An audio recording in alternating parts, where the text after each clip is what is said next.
Welcome to Breaking Down Sustainability, and in this episode, we'll be breaking down Britam Sustainability Report, covering the period 1st January to 31st December 2024.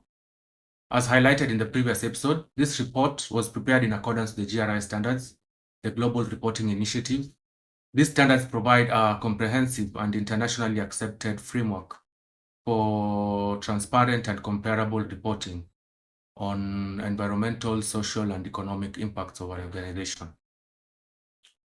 As highlighted, we are going to be breaking down this report in accordance to our BDS report rating framework, which covers 7 key areas, namely the reporting framework and compliance thereof, the governance and strategic integration, the materiality and stakeholder credibility, environmental stewardship, social impact and inclusion, metrics, targets, and assurance, and digital trust and data governance. So at the onset, this report begins by giving an overview by highlighting the reporting period, the reporting framework that has been used. Further, it also highlights that the report has an internal assurance whereby the board of directors actually give an assurance that the report is succinct and the data has been collected in accordance to internationally accepted standards. However, it is a better practice if this assurance comes from an external third party. As we have seen, it can be a full external assurance or a limited assurance, as was the case with KCB.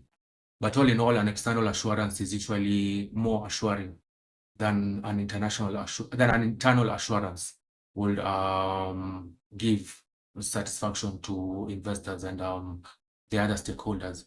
So maybe this is an area that the organization could look into rather than giving an internal assurance on their reporting.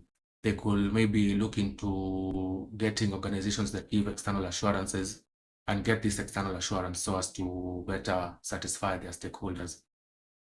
So the report goes on to highlight the leadership statements, and it has a statement from both the chairman and the CEO. As highlighted, this shows that Britam is actually practicing under the best practices by actually separating the roles of the chairman of the board and the CEO of the organization. Because once the two roles are separated, the people holding the office can better focus on their roles without being affected by the conflicts that may arise if the office is held by one person. So the report goes on to highlight the ESG highlights for the reporting period. They point out some of the things that they were able to achieve as regards environment, social, and governance leadership. On environment stewardship, they note that they were able to achieve a reduction on their CO2 emissions, and also they were able to recycle up to 1.6 tons of decommissioned electronics, which shows that they're actually doing quite admirably on environmental stewardship. On social impact, they've also highlighted what they were able to do as regards disease management, customer experience transformation, and workforce diversity milestone. On governance and ethical leadership, they highlight that they were able to achieve 45% female leadership, female representation in leadership, which is commendable. As you know, our ambition is to get to a 50-50 representation. So 45% may not be 50%, but it is still quite commendable. And as we have seen in previous organizations, this percent goes up to as low as 37%. In some other organizations, at least it's at 42%. So with Britam being at 45%, this is actually quite commendable, and they should be encouraged to go on in the same direction so as to achieve even 50% if this is achievable. The report then goes on to highlight some of the awards and recognitions that the organization was able to be awarded in the reporting period. They note that, for example, in Champions of Governance, they were first runners-up under the Champions of Governance. So this shows that they're actually committed to good governance and ethical leadership, that they are committed to ensuring that their ESG metrics are up to par, and that they are not just an organization which can be said that they are using ESG as optics just to look good for the stakeholders, but rather it is actually an area that they are really committed into, which is what we are actually hoping our organizations can move towards, because sustainability is no longer a secondary consideration. It is one of the key areas that investors and stakeholders are looking in. So if your organization is not committed to ensuring that their ESG metrics are up to internationally accepted standards, then you're going to be left behind and your growth is going to be comparably stunted to other organizations which will be able to access finance because of their good sustainability metrics. The report goes on to highlight their corporate strategy. They have a 2021 to 2025 corporate strategy, which includes key areas including clients and conduct, innovation, partnerships, and employees. So the report goes on further to highlight the sustainability strategy of the organization. As noted, our pillar 2 on the BDS report rating framework is on governance and strategic integration of ESG.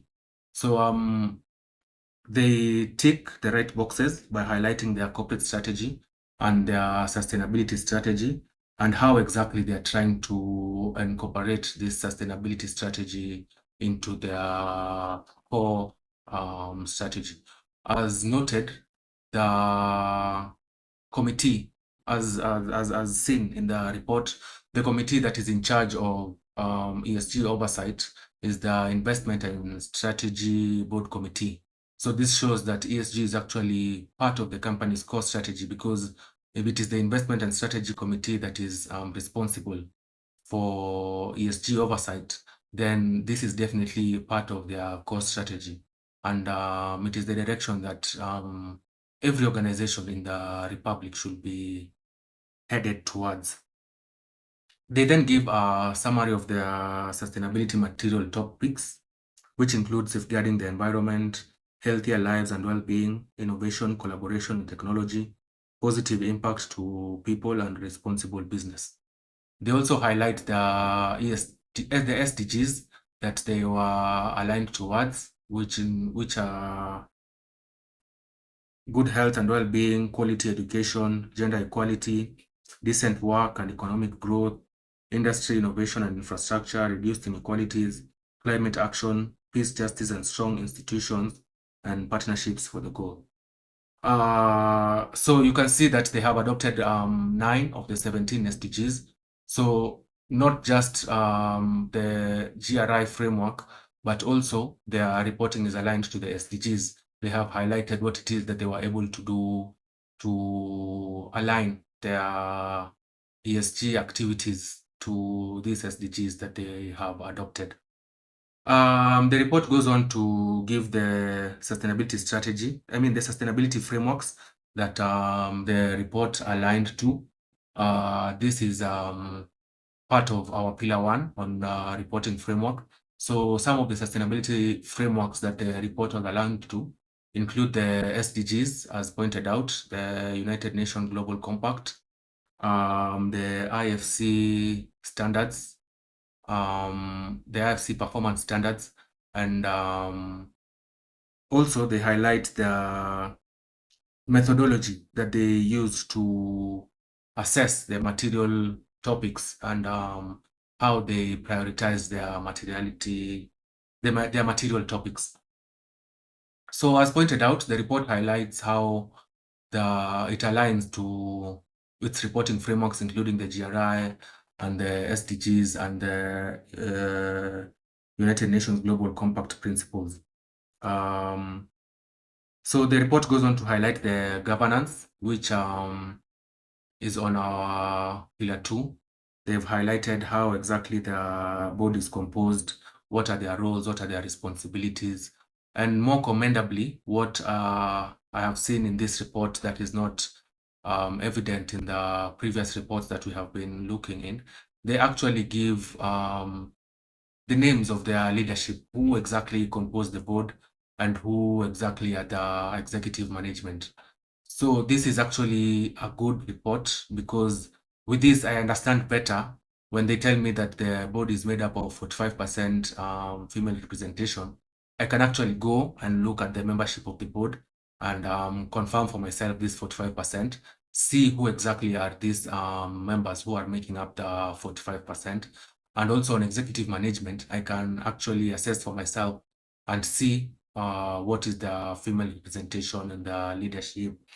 And so maybe what they can also showcase, because they have highlighted who are the independent directors and who are not independent directors, who are part of the executive committee.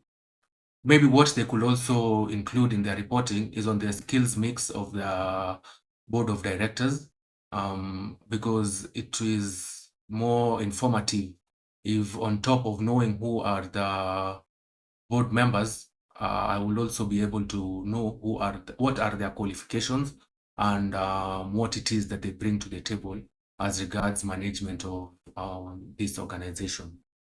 So this is quite commendable that they were able to give the details of the leadership, and other organizations should look into copying this and incorporating this into their reporting. The report goes on to highlight the risk management. The risk management, this falls under pillar 2 still, on the governance and strategic integration. So what are the risk management processes for the organization? They've highlighted the risk management framework. Further, they've also highlighted the risk management policies that the organization has adopted, including the enterprise risk management policy, the risk appetite framework, the credit risk policy, insurance risk policy, the insider trading policy, whistleblowing policy, cybersecurity policy, data protection policy, among others. They've actually given a comprehensive list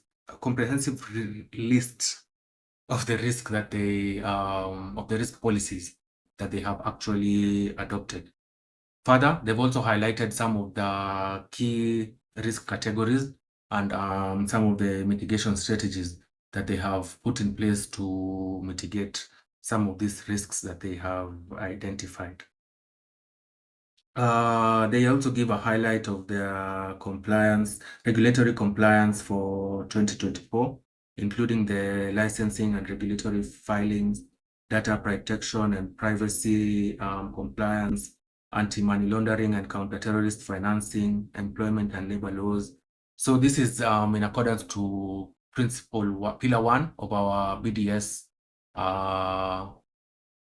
report rating framework, whereby we look into the reporting framework and the regulatory compliance. So Britam actually gets full marks for regulatory compliance, because as they have pointed out, they were able to comply with all the regulatory filings that they were mandated to comply with in the reporting period. So the report goes on to highlight their stakeholders for the organization, including their customers, their employees, their wider community, their suppliers and partners, the government regulators, and the investors and shareholders. Further, they highlight the purpose of engagement and the engagement channels, which is better reporting rather than just saying these are our stakeholders and we do engage with them. It is important for organizations to actually highlight how it is that they engage with these stakeholders. This is in alliance with our BDS pillar 3 on the materiality and stakeholder engagement. So on stakeholder engagement, they score good marks because they have highlighted how the engagement challenge, but I feel the reporting could be more in depth by highlighting what feedback exactly they got from their stakeholders and what it is that they were able to do to respond to the feedback that they actually received. What actions did they put in place following the feedback that they got from their stakeholders? Further, they could also highlight what value they were able to create for their stakeholders. For example, as regards employees, as regards the wider community, what value are they able to give. So the report goes on to highlight the materiality assessment. As per our rating framework, this is under pillar 3 on the materiality and stakeholder engagement. So they've given the materiality matrix, how exactly they were able to assess their materiality, their material topics, and how they prioritized them, the areas which they looked into, and how they were able to pick out these material topics. As pointed out earlier, the material topics include environmental stewardship, healthier living and well-being, innovation, collaboration, and technology, and responsible business. So then now they go on to give a breakdown of the particular material topics. They begin by giving a breakdown of the environment stewardship, what they were able to do as regards safeguarding the environment. They note that they were able to make up to 21.7 million in savings due to energy cost savings. So this is a huge number, and this is reported maybe due to their shift to the solar system. They were able to complete a 207 kilowatt solar system at the Britam Center, which significantly reduces their reliance on electricity. So it enhances their sustainability. Further, they also noted that they avoided emissions. They reduced emissions by up to 77.8 CO2 tons of CO2. So this reflects Britam's commitment to sustainability and environmental stewardship. So this is commendable, and other organizations can also look into implementing some of these strategies because, as noted, a lot of the environmental degradation occurs because of energy consumption. So if we can find more sustainable ways of consuming and generating electricity, then we are able to do a lot better as regards environmental stewardship. So they highlighted their emissions in other subsidiaries, including Kenya, Mozambique, South Sudan, and Malawi. They also highlighted what they were able to do as regards water stewardship. They pointed out what was their consumption in their various subsidiaries. However, the report is not very in-depth for the other subsidiaries. It simply just gives numbers. Maybe they could look into giving better reporting for these subsidiaries, because in our BDS Pillar 1, there's a category on the depth of framework application. How deep is your framework application? And this is on the group and subsidiary reporting. Have you reported well on the group? And further, on the particular subsidiaries that you have, how well have you reported the information that regards these subsidiaries? So on group reporting, Britam does commendably, but now on subsidiary reporting, they could do better, because in some areas they report for some countries, while in other areas they're not reporting. For example, in waste production, they've reported for Kenya, Uganda, and Rwanda, whereas in water, they've reported Kenya, Mozambique, and Rwanda. So you see this discrepancy is a red flag to investors, because now they're wondering what is it that you're not reporting? Why is it you're reporting on some countries but you're not reporting in others? What exactly are you trying to hide? And the point of this reporting is to be transparent and comparable. So if you're reporting in some countries and leaving out others, it shows some lack of transparency, which could be detrimental to the organization. So further, they've highlighted the waste, as pointed out, that they were able to generate and how they have managed the same. As pointed out, they were able to recycle up to 1.6 tons of decommissioned electronic equipment. So this shows that they're actually committed to environmental stewardship, and save for the few key areas that have been pointed out, they're actually doing well on reporting of the same. The other material area was on healthier lives and well-being. So they've pointed out what they were able to do as regards this material topic by pointing out the activities that they are doing in this regard, including scaling of pharmacy-first services, partnership with digital health platforms, and expansion, basically, of this key area. Also, they were able to do awareness and education because beyond insurance, they are also looking to improve on awareness and capacity building. So they point out that in partnership with the Swiss Capacity Building Facility, they were able to evaluate health insurance product usage among youth. Then they were able to generate content for delivery by WhatsApp for the youth, and they were able to develop financial education materials on insurance use, claims, and health risk management and low-income customers. So you see, they are not just looking at their bottom line, but they're also looking at how to include better living and more healthier well-being for their customers and for the broader community. So the third materiality was on positive impact on their people. So they first gave the customer experience, what exactly they were able to do as regards the customer experience. This include areas such as visibility and customer outreach, understanding the needs of their customers, among other areas. So they also pointed out there are three core principles as regards customer experience, which includes consistency across touch points, customization through feedback and co-creation, and convenience via omni-channel support. So this was as regards customer experience, whereby they are looking to improve their customer service.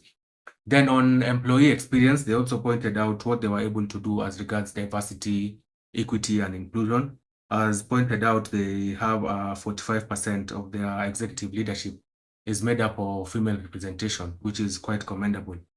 But not just the female representation, but they're actually looking into gender balance because they have initiatives such as She Thrives and Man Cave, which are initiatives meant to look into equity and gender balance for both genders.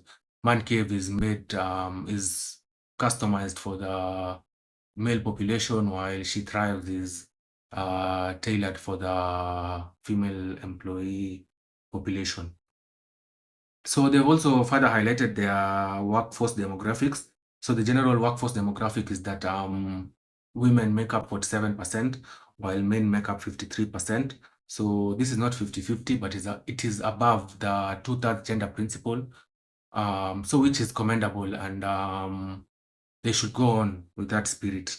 They've also given a breakdown of the age and the nationality breakdown by highlighting some of the expatriates that they have hired and some of the expatriates that they hired in the previous years. So maybe better reporting will also be highlighting percentages, what percentage exactly are making up this workforce breakdown, because giving hard numbers is important, but giving percentages will also make the report more understandable and more comprehensible. So they also highlighted what they were able to do as regards their employee development. Also, they noted that they were awarded the Certified Top Employer for both 2024 and 2025, which is quite commendable. They also highlight what they were able to do as regards their talent acquisition and employee benefits. The other material topic was on innovation, collaboration, and technology. So they highlight what they were able to do as regards innovation, collaboration, and technology. They highlight some of the initiatives that they had, including WhatsApp Bella, Britam, Lea Mama, Malkia, Biashara Network. So they highlight the key achievements, the beneficiaries, the SDG alignment, and the innovation type. So this actually shows that they are committed to innovation and that they are actually putting in place measures to ensure that innovation actually contributes to their sustainability. They've also got into strategic partnerships to ensure that they're actually doing well as regards this particular material topic. The other material topic was on responsible business. So they've highlighted what they are doing as regards responsible business, including the transparency, risk management, and compliance.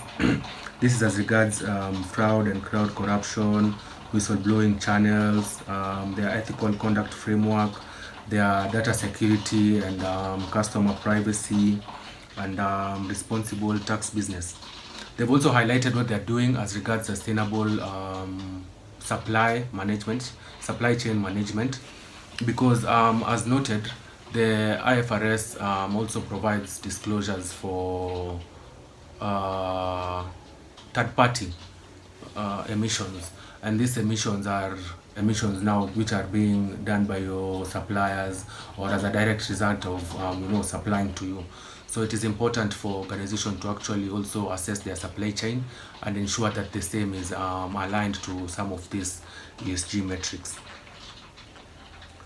The report goes on to highlight activities that have been undertaken by the Britam Foundation, including their strategic pillars, which are health, education, entrepreneurship, and environment. So they go on to give the highlights on 2024, what were some of their sustainability highlights as regards these key pillars, that is being health, education, entrepreneurship, and environment.